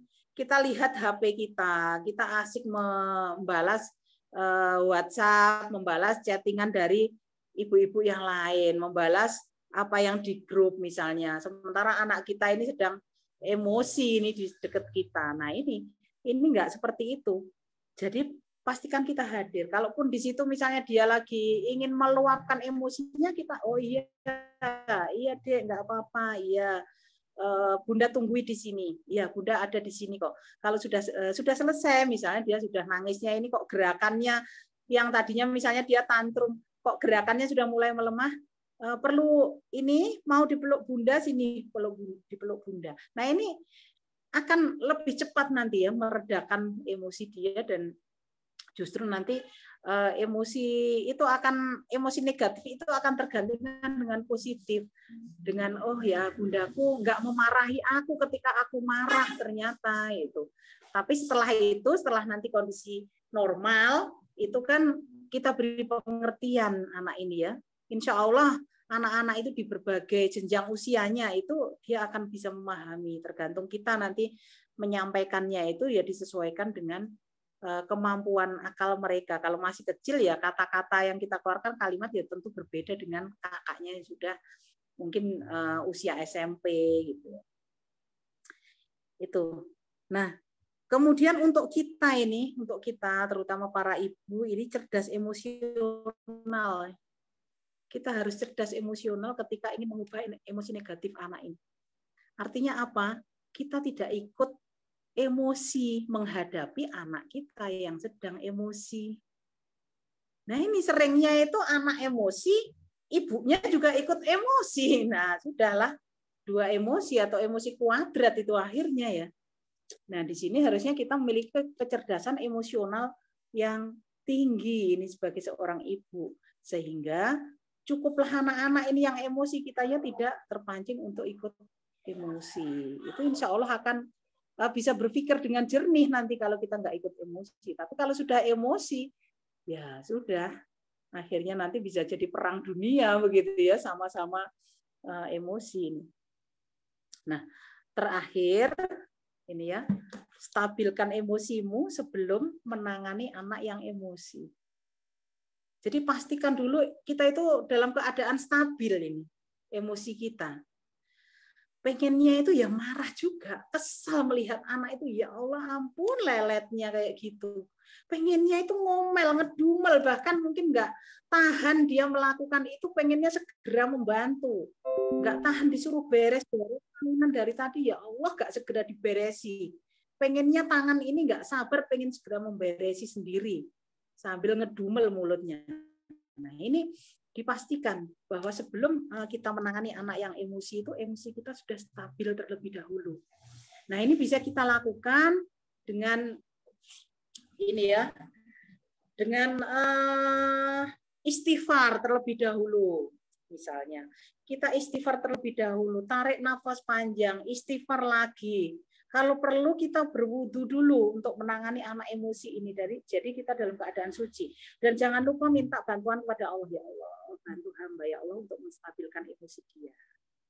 Jangan sampai nanti hamba malah ikutan emosi seperti dia, ya Allah. Hanya aku membalikkan hati, maka tenangkanlah hati saya ya Allah. Robbi shrahli sadri, lapangkanlah dadaku ya Allah. Dan juga mudahkanlah lisanku nanti untuk yang baik. Nah ini yang perlu kita lakukan. Kemudian ini yang paling terakhir, dari tadi terakhir terus ini ya, yang paling terakhir ini bahwa negatif tidak selamanya negatif jika situasi dan kondisinya tepat. Jadi emosi-emosi yang kita anggap negatif itu, kembali lagi ya, itu tidak akan menjadi emosi negatif kalau kita keluarkan muncul pada saat atau situasi yang tepat. Marah, cemas, takut, atau kesal, jengkel, itu kalau kita ditempatkan, emosi-emosi itu kita tempatkan pada situasi yang tepat, maka dia tidak lagi negatif. Agama kita dicaci, agama kita dihina, dinistakan, kita marah, ya memang harus begitu. Kita jengkel kepada orang yang dibilangi berkali-kali kok gak juga mau sadar, ya memang seharusnya begitu. Nanti yang muncul, yang kita tampakkan ke dia, ini kalau kita memiliki kecerdasan emosi yang tinggi, kecerdasan emosional yang tinggi tadi, maka yang muncul adalah hal-hal yang justru mengubah yang tadinya negatif menjadi positif. Jadi seperti itu saja Ustazah dan bunda-bunda sekalian. Mohon maaf kalau ada sesuatu yang kurang berkenan. Waktu saya kembalikan lagi kepada Ustazah Novi. Setelah ini barangkali kalau ada yang ingin didiskusikan, monggo saya persilahkan. Wassalamualaikum warahmatullahi wabarakatuh. Waalaikumsalam warahmatullahi wabarakatuh. Alhamdulillah. Masya Allah, sangat luar biasa sekali ilmunya Ustazah. Kami ucapkan jazakillah khairan katsira Ustazah atas ilmu-ilmunya yang sudah dibagikan kepada kami semuanya. Baik para bunda, sudah tiba saatnya ya kita menginjak pada sesi tanya jawab ya. Kita bisa berdiskusi bersama Ustazah Susi Firdausa. Monggo para bunda, jika ada unek-unek yang ingin disampaikan, ada pertanyaan-pertanyaannya, monggo bisa menggunakan dengan fitur raise hand atau bisa menuliskan via chat Zoom. Oke, Masya Allah sudah banyak sekali nih pertanyaan yang masuk. Oh ya, ini sudah ada dari TK Islam Makarimul Akhlak. Oke, monggo bisa menyalakan audionya juga kameranya. Assalamualaikum, dengan siapa ini ya? TK Islam Makarimul Akhlak. Nggih, monggo.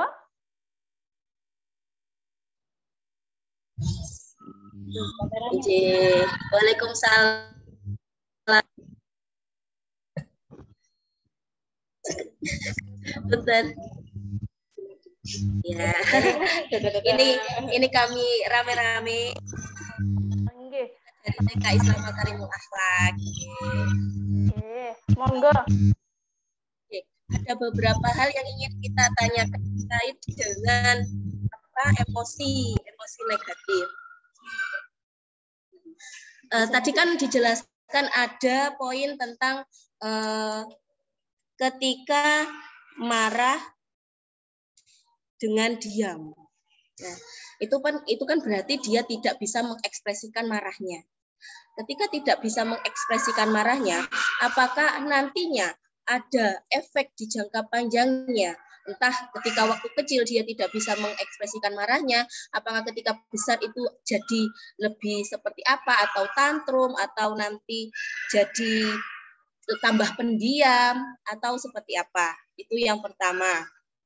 Kemudian yang kedua, kemudian tentang marah. Tadi marah juga dijelaskan tentang marah dengan menyakiti dirinya sendiri. Itu ya. Itu bagaimana cara mengendalikan dan juga biar tidak menyakiti dirinya sendiri, biar tersalurkan ke tempat yang lain, seperti itu. Itu bagaimana caranya? Terkadang ketika dia sudah marah dan tidak bisa mengeluarkan marahnya, itu juga menyakiti dirinya sendiri, entah mencakar dirinya, entah mencubit dirinya sendiri, seperti itu. Iya, ini untuk anak-anak usia sekitar PAUD, nggih. Sekitar usia PAUD antara 4 sampai 7 tahun. Kemudian pertanyaan ketiga, ngapunten banyak. Tadi dijelaskan juga tentang memunculkan kecerdasan emosional. Ketika anak-anak emosi, kita kan tidak boleh terbawa emosi. Nah,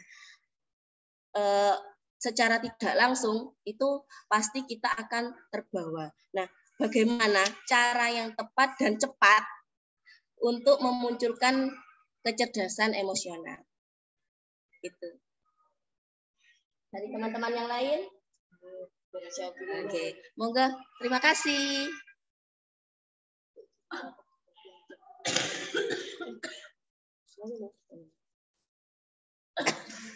Ya, ini ada 3 pertanyaan, Ustazah, langsung diborong ini sama TK Islam. Iya. Oke, monggo Ustazah. Ya Allah, jazakumullah khair kasir. Ini nobar ya. Nobar dari TK Islam Makarimul Akhlak. Masya Allah, para ustazah ini sudah hadir di sini berempat, berlima yang nampak di layar ya. Oh, Masya Allah, ternyata yang tidak nampak banyak. Sekali ya, alhamdulillah. Saya coba menjawab 3 pertanyaan yang sudah disampaikan. Yang pertama, marah dengan diam. Apakah nanti dalam jangka panjang ini akan menimbulkan efek tertentu? Menurut penelitian para ahli ya, itu menimbulkan efek, membawa pada efek tertentu. Marah dengan diam, saya sepakat ya tadi apa yang disampaikan oleh Ustazah siapa itu tadi ya. Diam itu bisa jadi ada 2 kemungkinan. Ketika marah kemudian diam, itu yang pertama itu karena dia tidak bisa mengekspresikan marahnya. Yang kedua, mungkin kecerdasan emosionalnya tinggi. Nah, tapi gola batu dzonnya, dugaan kuatnya kalau itu terjadi pada anak-anak PAUD usia 4-7 tahun itu kemungkinan besar karena tidak bisa mengekspresikan emosinya itu. Kalau kita para orang dewasa diam, itu kan bisa jadi karena kita mampu meredam emosi marah, ingin marah ini mampu dengan istighfar, dengan ini baru kemudian setelah menurun emosinya kita bicara. Nah, itu kan kalau orang dewasa kemungkinan itu ada ya, tapi kalau anak-anak ini kemungkinannya kecil bisa seperti itu. Sehingga yang lebih dominan itu anak diam, marah dengan diam itu karena dia tidak bisa mengekspresikan atau tidak bisa mengkomunikasikannya tadi.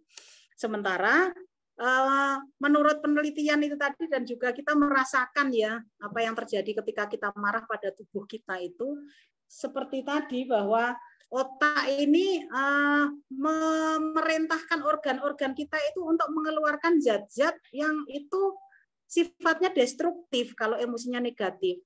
Ini nanti mungkin panjenengan bisa belajar ini tentang otak ya. Itu di kajian-kajiannya Ustazah Aisyah Dahlan. Sebentar. Cocok.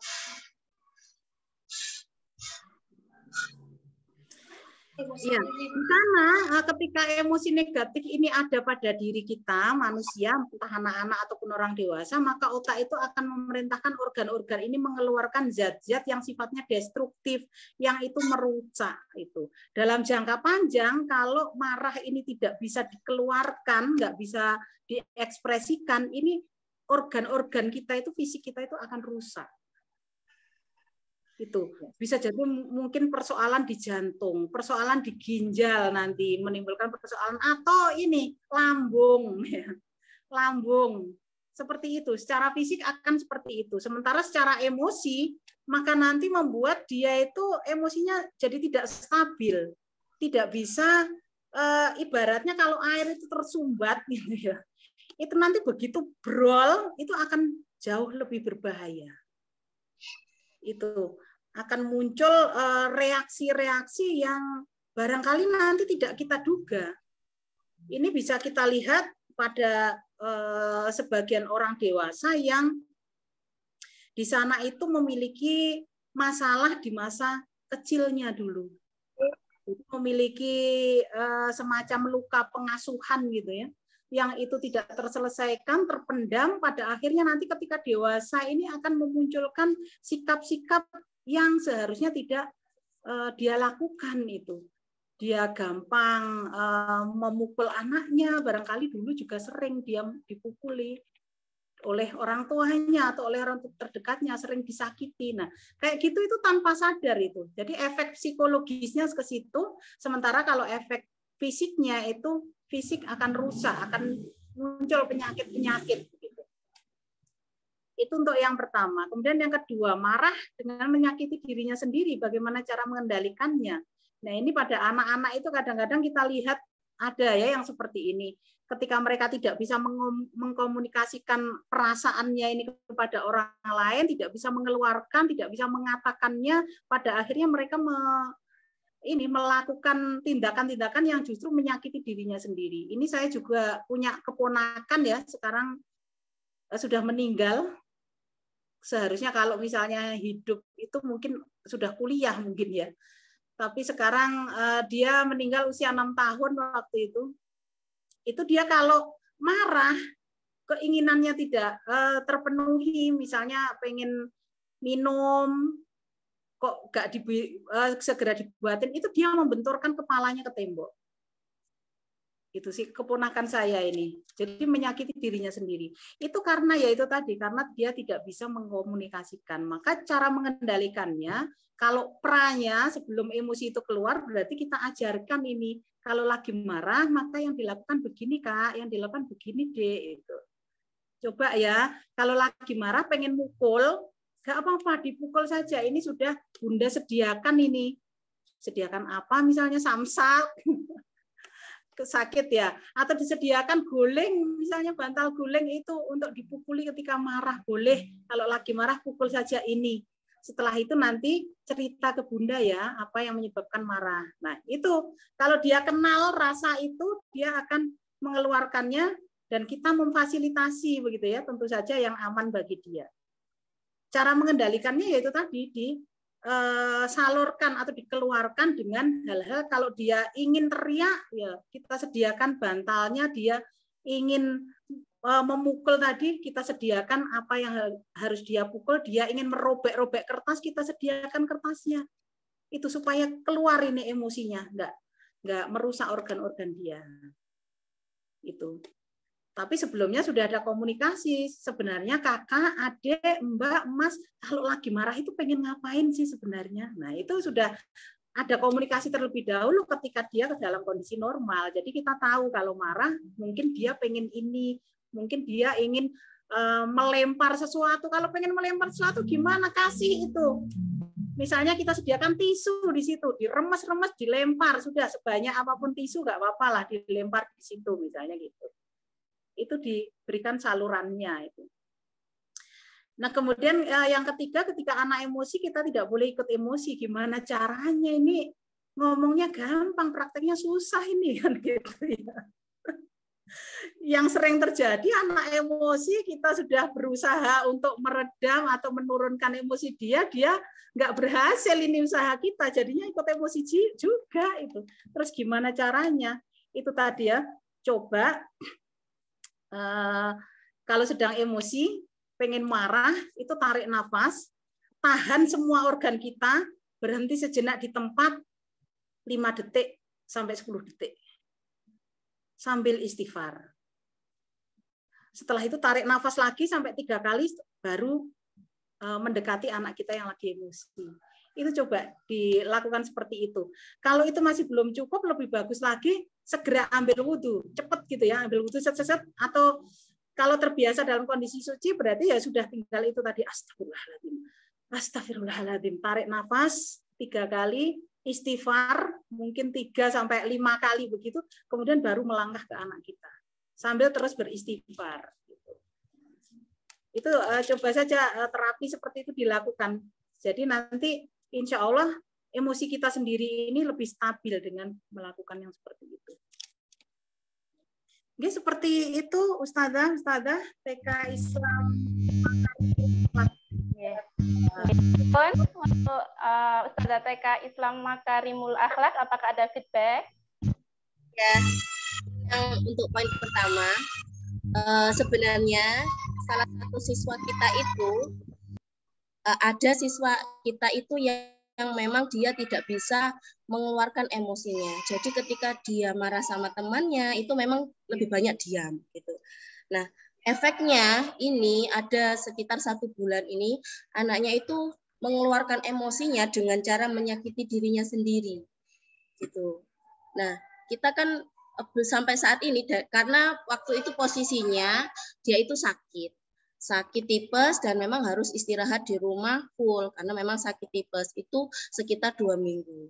Setelah 2 minggu dia sudah enakan mau sekolah. Nah ini muncul seperti kenyamanan tidak mau sekolah seperti itu, sehingga sampai sekarang itu ya bukannya tidak mau, lebih banyak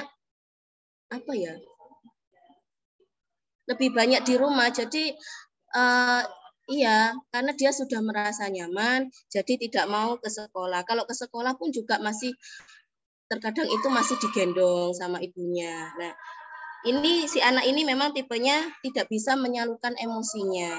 Nah, sekarang ini dia itu sudah bisa menyalurkan emosinya dengan cara itu tadi, menyakiti dirinya sendiri. Dan kami sebagai ustadzah ini masih belum bisa mendekati dia untuk agar mau kembali ke sekolah dengan senang, dengan gembira itu karena dia itu belum nyaman dengan situasi di sini karena terlalu nyaman dengan situasi di rumah seperti itu. Mungkin dari materi dan juga mungkin dari teman-teman di sana ada kasus yang sama seperti yang kita rasakan ini, mungkin bisa berbagi.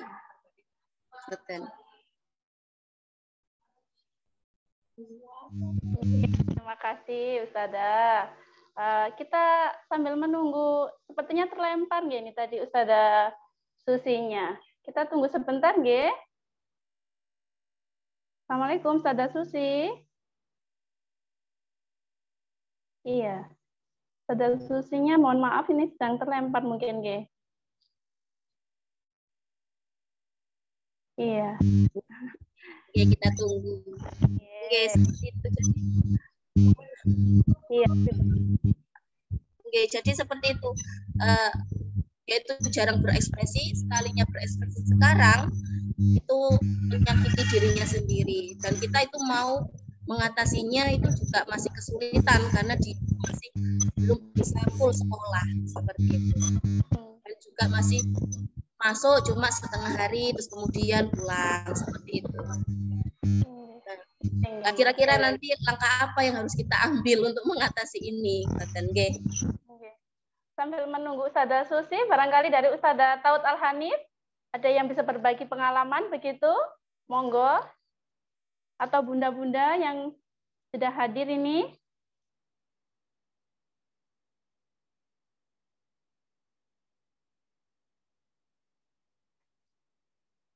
Ustadzah Agustin barangkali bisa menyampaikan.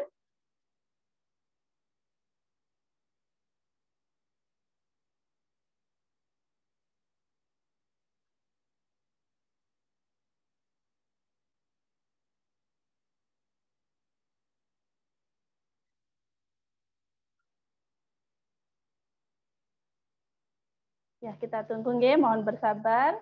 Para ustadzah, bunda-bunda salihah. Kita tunggu.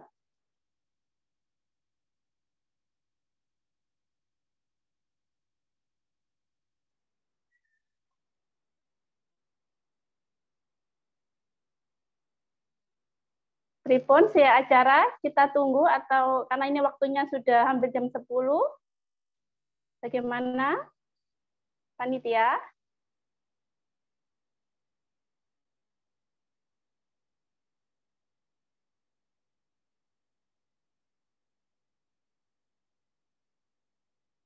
Oke. Mohon maaf untuk Ustadzah TK Islam Makarimul Akhlak. Insya Allah untuk pertanyaan-pertanyaan berikutnya bisa disampaikan berdiskusi dengan via grup nggih. Yang ada di grup parenting itu nanti insya Allah bisa dilanjutkan di situ diskusinya. Mboten napa-napa nggih. Karena iya ini Ustadzah Susinya kesulitan masuk ini nggih. Nggih. Karena Ustadzah Susi masih terlempar dan sepertinya kesulitan untuk masuk. Ini untuk acaranya. Pripun Ustadzah ini si acara? Kita tunggu dulu atau kita tutup acaranya?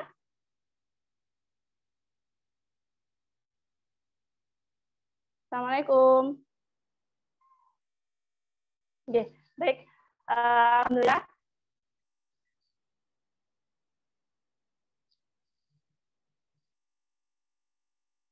Oke. Oke. Alhamdulillah para bunda solihah, ustadzah solihah, acara hari ini karena waktu jua yang memisahkan, jadi acaranya harus kita tutup. Tapi sebelumnya kita akan berdoa bersama-sama yang insya Allah hari ini akan dipimpin oleh Ustadzah Guro. Baik, begitu kepada Ustadzah Guro, waktu dan tempat kami persilahkan. Assalamualaikum warahmatullahi wabarakatuh. Waalaikumsalam warahmatullahi wabarakatuh. A'udzu billahi minasyaitonir rajim. Bismillahirrahmanirrahim. Alhamdulillahirabbil alamin. Hamdan yuwafi ni'amahu wa yukafi'u mazidah. Ya Rabbana lakal hamdu kama yanbaghi li jalali wajhika wa li 'azimi sultanik. Subhanaka la tuhsina thana'an 'alaika anta kama asnaita 'ala nafsik. Falakal hamdu hatta tarda. Walakal hamdu idza radita. Walakal hamdu ba'da ridha. Allahumma salli wa sallim ala sayyidina Muhammad fil awwalin wa salli wa sallim ala sayyidina Muhammadin fil akhirin wa salli wa sallim ala sayyidina Muhammadin fi kulli waqtin wa hin wa salli wa sallim ala sayyidina Muhammadin fil mala'il a'la ila yaumiddin. Wasalli wa sallim ala sayyidina Muhammadin hatta tarithal arda wa man 'alaiha wa anta khairul warithin. Allahumma inna nastaghfiruka wa nastaudi'uka adyanana wa abdanana wa anfusana wa ahlana wa auladana wa amwalana wa kulla syai'in a'taitana. Allahumma ja'alna wa iyyahum fi kanafika wa amanika wa jiwarik wa iyadika min kulli syaitanin marid wa jabbarin anid wa dhabi ainin wa dhabi baghin wa min syarri kulli dhi syarr wa dhabi baghi wa min syarri kulli dhi syarr innaka ala kulli syai'in qadir. Allahumma jammilna wa iyyahum bil afiyati was salamah wa haqiqna wa iyyahum bittaqwa wal istiqamah wa a'idna wa iyyahum min mujibatin nadamah fil hali wal ma'al innaka sami'ud du'a wa salli wa Allahumma bi jamalika wa jalalika ala sayyidina Muhammad wa ala alihi wa sahbihi ajma'in warzuqna kamalal mutaba'ati lahu zahiran wa batina يا أرحم الراحمين بفضل سبحان ربك رب العزة عما يصفون وسلام على المرسلين والحمد لله رب العالمين. الفاتحة. الحمد لله رب العالمين.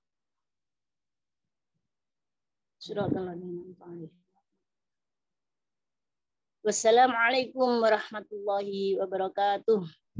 Waalaikumsalam warahmatullahi wabarakatuh. Amin amin ya rabbal alamin. Kami ucapkan jazakumullah khairan katsira pada Ustadzah Gura yang sudah memimpin doa kita pada hari ini. Semoga doa-doa kita dikabulkan oleh Allah Subhanahu wa taala. Amin amin ya rabbal alamin. Baik, di penghujung acara ini izinkanlah saya selaku MC pada acara hari ini mohon maaf yang sebesar-besarnya apabila masih ada kekurangan-kekurangan dalam penyelenggaraan acara, kemudian ada kata-kata dan perbuatan saya yang kurang berkenan, mohon dimaafkan yang sebesar-besarnya. Baik, mari kita tutup dengan membaca istighfar, membaca tahmid, dan doa penutup majelis. Alhamdulillahirabbil alamin, astaghfirullahaladzim, astaghfirullahaladzim, astaghfirullahaladzim. Subhanakallahumma bihamdika asyhadu an la ilaha illa anta astaghfiruka wa atubu ilaik. Amin ya rabbal alamin. Assalamualaikum warahmatullahi wabarakatuh.